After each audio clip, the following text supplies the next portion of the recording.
নমস্কাৰ শিৱ মন্দিৰ পৰিচালনা কমিটিৰ মই সেক্ৰেটাৰী হওঁ এটা কথাই কওঁ আমাৰ বিধায়ক ডাঙৰীয়ালৈ শিৱসাগৰ বিধায়ক ডাঙৰীয়ালৈ আমাৰ সেই মন্দিৰৰ মানে পৰিচালনাৰ ক্ষেত্ৰত মানে কিবা এই কি কয় মণিকূট স্থাপন কৰিবলগীয়া হৈছে আমাৰ এতিয়া সুচাৰুৰূপে মানে পৰিচালনা কৰিব পৰা নাই এতিয়া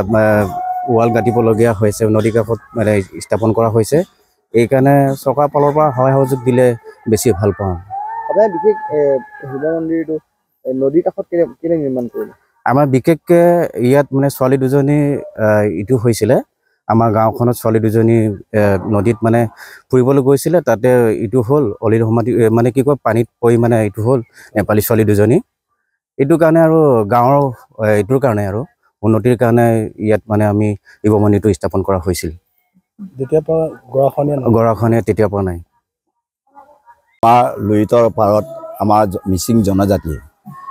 মানে ইতিহাসৰ দিনৰ পৰা আমি বসবাস কৰি আছোঁ এইটো আছিলে আমাৰ কেতিপতা সিফাল আছিলে যেতিয়া গৰাখনীয়াত আমাৰ ইয়ালৈকে পালে এইটো কাৰণে আমাৰ শিৱ মন্দিৰ 2021 চনৰ পৰা ইয়াত মানে জন্ম হোৱাৰ পৰা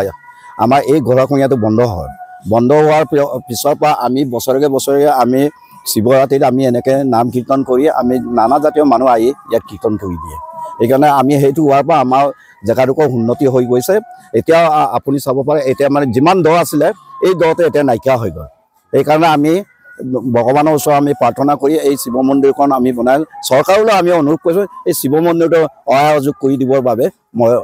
প্ৰাৰ্থনা জনাইছোঁ